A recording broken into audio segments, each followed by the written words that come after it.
ఎబ్రీయులకు రాసిన పత్రిక 5వ అధ్యాయము 7వ వచనం చదువుకుందాం.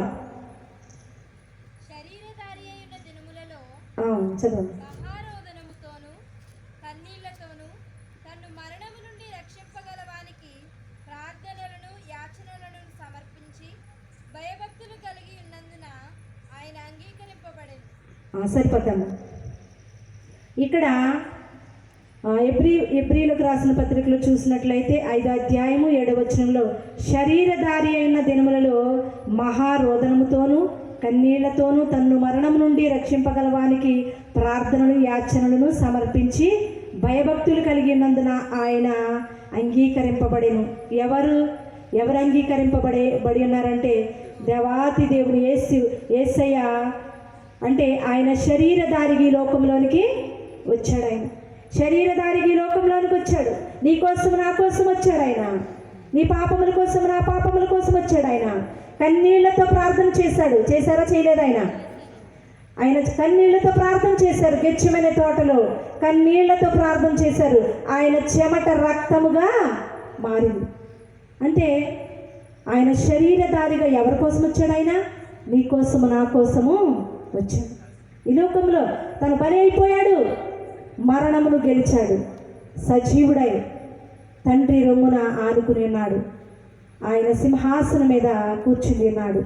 ఎందుకంటే ఈ లోకంలో నిన్ను నన్ను రక్షించడానికి దేవుని యొక్క కుమారుణ్ణి ఆయన ఈ లోకంలోనికి పంపించారు. యేసుక్రీస్తు ప్రభుల వారిని ఈ లోకంలోనికి మన కోసం, నీ కోసం నా కోసం ఆయన శరీరధారికి లోకంలోనికి వచ్చారు. పరిశుద్ధాత్మగా వచ్చారు.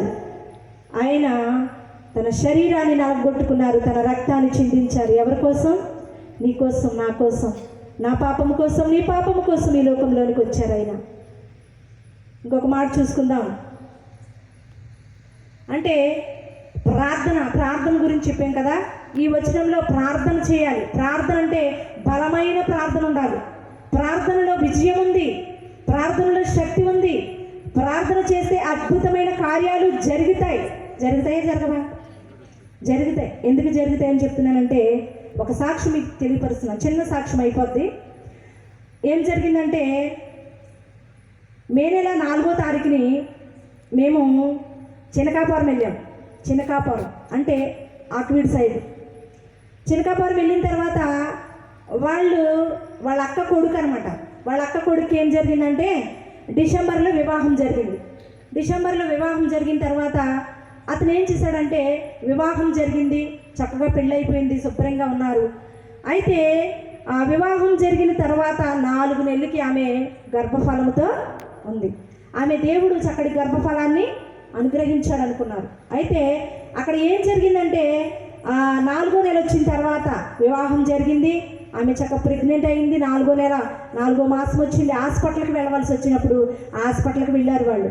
హాస్పిటల్కి వెళ్ళిన తర్వాత ఆ టెస్టులు చేసిన తర్వాత అక్కడ భయంకరమైన ఘోరమైన న్యూస్ వినవలసి వచ్చింది. ఎవరికి? ఆయా కుమారుడికి.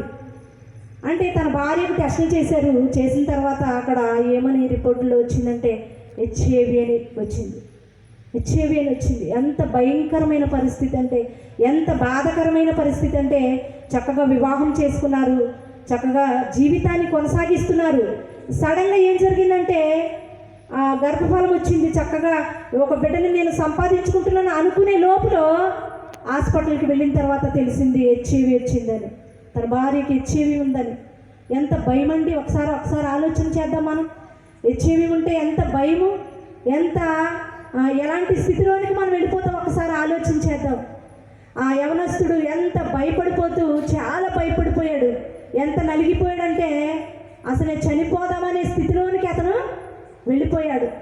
అలాంటి పరిస్థితిలో, ఎంత భయంకరమైన పరిస్థితిలో, తల్లి లేదు, తండ్రి లేడు. వాళ్ళ చిన్నమ్మ వాళ్ళు పెళ్ళిళ్ళు చేశారు. ఆ చిన్నమ్మ వాళ్ళు 4 చిన్నమ్మలు ఉన్నారు అతనికి. వాళ్ళ 4 చిన్నమ్మలు కలిసి ఆమెను తీసుకొచ్చి వివాహం చేశారు. శివరాకారికి చూస్తే చాలా మంచిదని వివాహం చేశారు. కానీ శివరాకారికి చూస్తే ఆమె భయంకరమైన వ్యాధిలో ఉందని ఎవరికి కూడా తెలియదు. హాస్పిటల్కి వెళ్ళేంత వరకు కూడా ఎవరికీ తెలియదు. సడన్గా హాస్పిటల్కి వెళ్ళిన తర్వాత ఈ న్యూస్ తెలిసింది. తెలవగానే ఎంత భయం అండి! ఎంత ఘోరమైన పరిస్థితి. ఆ పరిస్థితి ఎవరికి కూడా రాకూడదు. అయితే ఆ డాక్టర్ గారిని అడిగారంట, అయ్యా నాకు కూడా టెస్టులు చేయండి, నా పరిస్థితి ఎలా ఉందో నేను కూడా చూడాలి కదా అని అన్నప్పుడు ఆయన అన్నారంట, ఇప్పుడే అమ్మ నీకు చూస్తే ఇప్పుడు ఏమీ తెలియదు, 4 నెలలే కదా అయింది వివాహం జరిగి, నీకేమీ తెలియదు, కానీ 6 నెలల తర్వాత అప్పుడు నువ్వు టెస్టులు చేయించుకో, అప్పుడు ఏమైంది తెలియపరుస్తామన్నారు. వెంటనే వాళ్ళ చిన్నమ్మ వాళ్ళ ఇంటికాడ మేము 4వ తారీఖున ప్రార్థన కూడికి ఏర్పాటు చేశాం. అతనికి డిసెంబర్లో వివాహం జరిగింది. వాళ్ళ చిన్నమ్మ వాళ్ళ ఇంటికాడ శనకాపురం, వాళ్ళది ఆకివీడు మండలం. అయితే ఏం జరిగిందంటే ఆ 4వ తారీఖు, మే నెల 4వ తారీఖుని, మే నెల అంటే ఈ నెలేనమ్మా, అంటే అక్కడ ప్రార్థన కూడిక జరుగుతుంది. ఆమె కన్నీటితో ఏడుస్తూ ఉండి మాకు తెలియపరుస్తుంది, అమ్మ ఇలాంటి పరిస్థితి, మేము వివాహం చేసాం ఎంతో మంచివాడని, కానీ ఇలా జరిగిందని చెప్పగానే మేము కూడా షాక్ అయిపోయాం. ఒకసారి ఏంటి ఇలా సడన్గా జరగటం అంటే, చాలా భయంకరమైన పరిస్థితిలో ఉన్నాడమ్మా, ఒక్కసారి ప్రార్థన చేయండి, ఒక్కసారి ప్రార్థన చేయండి, దేవుడు మాతో మాట్లాడాలమ్మా అని చెప్పగానే ఆ దినాన్ని శనివారం, ఆ రోజు ప్రార్థన చేశాం. శనివారం ప్రార్థన చేశాం. అమ్మ భయపడొద్దని దేవుడు మాట్లాడారు.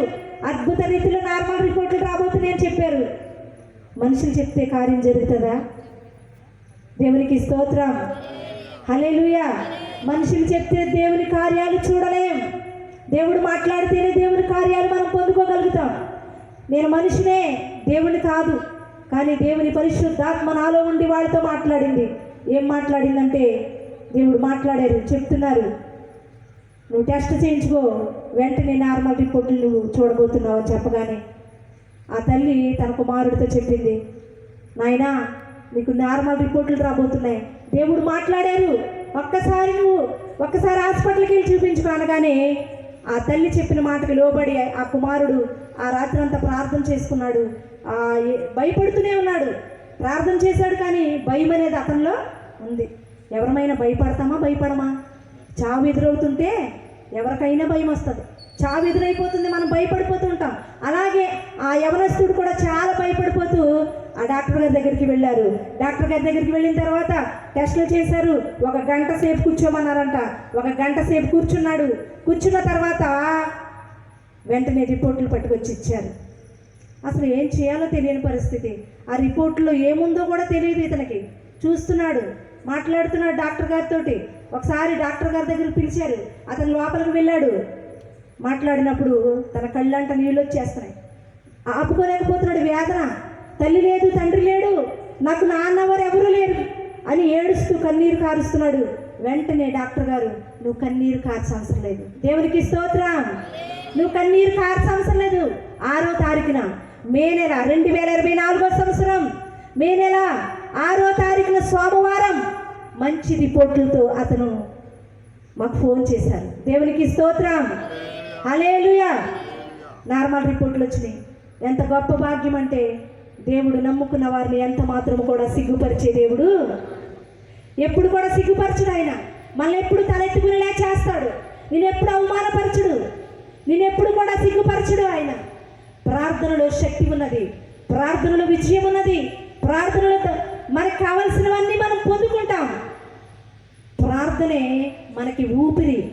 దేవునికి స్తోత్రం. ఇంకొక వాక్యం చూసుకుందాం. 5వ మాట,